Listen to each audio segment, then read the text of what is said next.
چون بتر ساند تو را آگاه شوی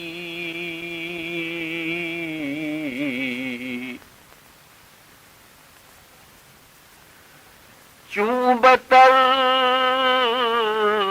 ساند تو را آگاه شوی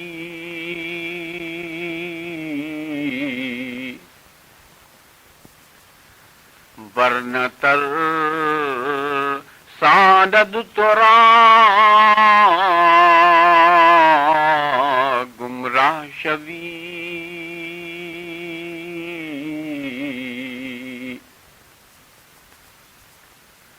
حق محیط جملہ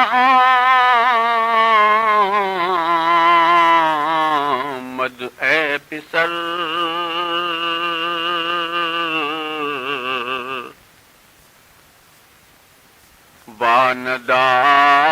واندارد کارش کار دیگر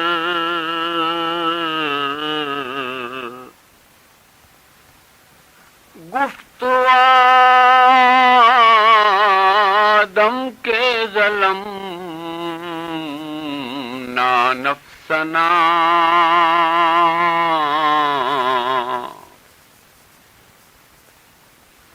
اوزے فعل خود نبدو غافل چما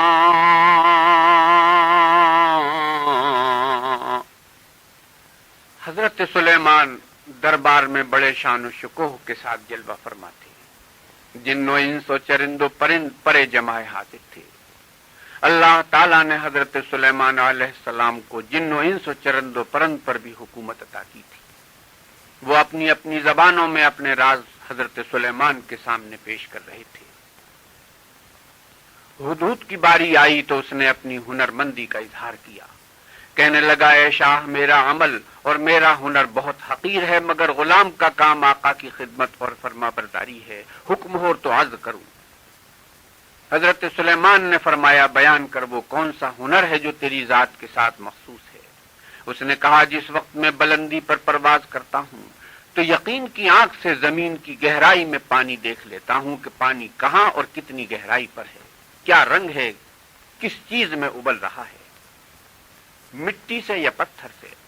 اے سلیمان فوجی کیمپ کے لیے ایک باخبر کو ضرور ساتھ رکھنا چاہیے. حضرت سلیمان نے فرمایا تو لشکر میں ہمارے ساتھ رہے گا تاکہ لشکر کے لیے پانی دریافت کرے. وہیں کبا بھی کھڑا تھا.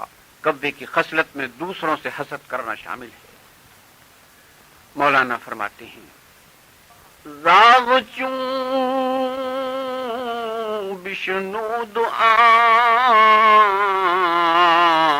آمد از حسد با سلیمان گفت کو کج گفت و بد. کبے نے سنا تو حسد سے جل اٹھا. کہنے لگا شاہ سے غلط بات کہنا بے ادبی ہے، ادب کے خلاف اور نامناسب ہے. ہدہد کو شاہ کے سامنے غلط بیانی درست نہیں ہے. اگر ہدہد کی نظر میں یہ کمال ہے کہ وہ زمین کی گہرائی میں پانی دیکھ سکتا ہے تو جال میں کیوں پھنس جاتا ہے؟ مٹھی بھر خاک کے نیچے جال کیوں نہیں دیکھ لیتا؟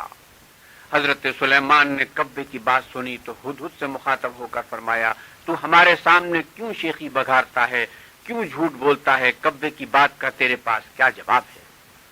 ہدہد نے دست بستہ عرض کی گفت اے شاہ برمنے رو گدا قول دشمن مشنو بہر خدا. اے شاہ مجھ مفلس اور محتاج کے خلاف دشمن کی بات نہ سن. اگر میں غلط بیانی کر رہا ہوں تو میرا سر حاضر ہے. کبا اگر لاکھ چالاک صحیح مگر کافر ہے کیونکہ قضا کا منکر ہے. میں ہوا سے جال دیکھ سکتا ہوں، اگر قضائے الہی گرفتاری کی طالب ہے تو میں مجبور ہو جاتا ہوں، جب قضا آتی ہے تو عقل سو جاتی ہے۔ قضاء و قدر کی بات آئی تو ہدہد نے حضرت آدم علیہ السلام کا قصہ سنا دیا۔ بلبشر کو علم الاسماء بگست،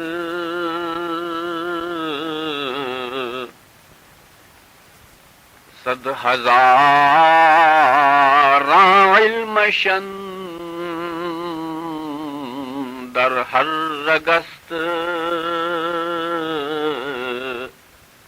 انسانوں کے باپ حضرت آدم، جن کو علم الاسماء کی فضیلت ملی، جن کے رگ رگ میں ہزاروں علوم رکھ دیے گئے تھے، حضرت آدم کی آنکھ نے اللہ کے پاک نور کی روشنی میں ناموں کی حقیقت اور راز پا لیے۔ فرشتوں نے آدم میں خدا کے انوار دیکھے تو ان کے سامنے سجدہ ریز ہو گئے۔ مولانا فرماتے ہیں، میں جس آدم کا نام لے رہا ہوں اگر قیامت تک ان کی مدح کرتا رہوں تو ان کی تعریف سے قاصر ہوں۔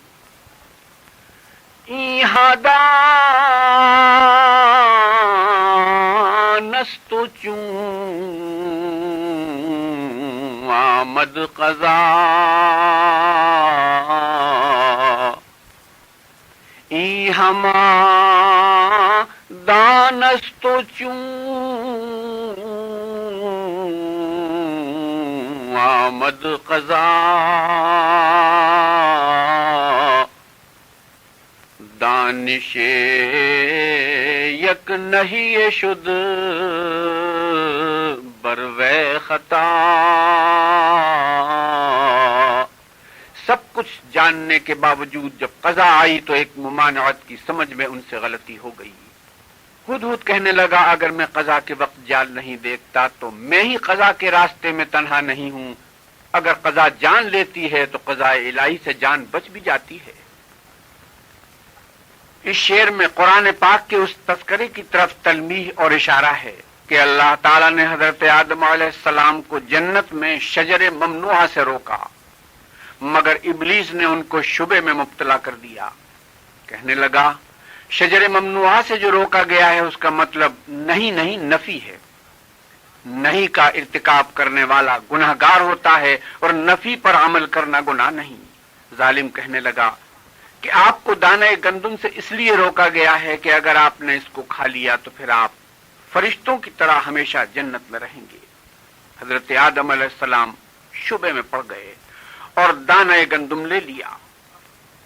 اب تو آدم اپنے آپ کو برہنہ دیکھنے لگے۔ آپ نے جسم پر درختوں کے پتے چپکائے۔ ادھر حکم ہوا کہ آدم، یہ جگہ اس درخت کے کھانے والوں کے لیے نہیں ہے جو تم نے کھا لیا ہے، اب تم نیچے اتر جاؤ۔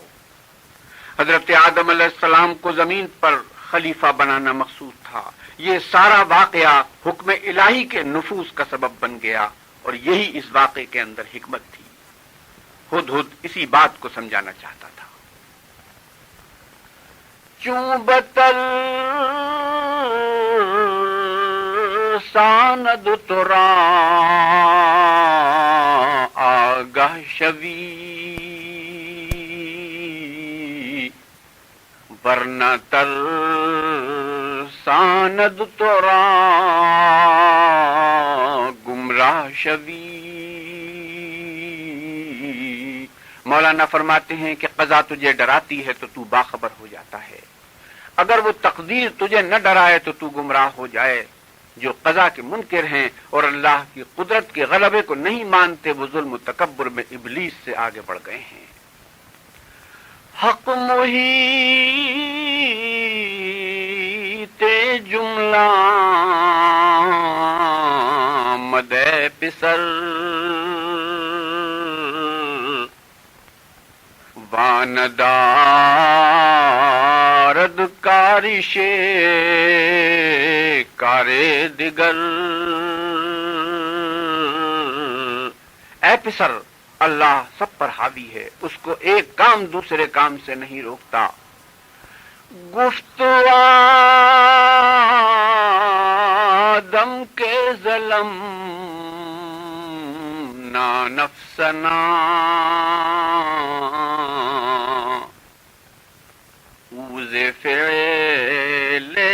نبد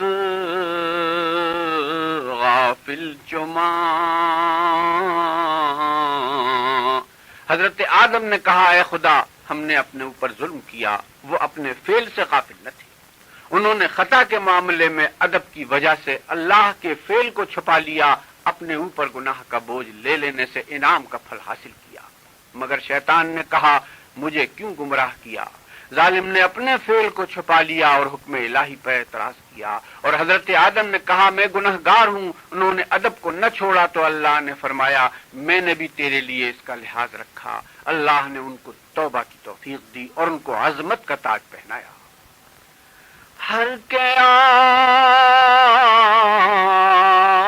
آرد حرمت حرمت برد. ہر کے آرد قند لو زینا خرد. جو تعظیم کرتا ہے وہ عزت پاتا ہے، جو شکر لاتا ہے وہ بادامی حلوہ کھاتا ہے. وآخر دعوانا الحمدللہ رب العالمین.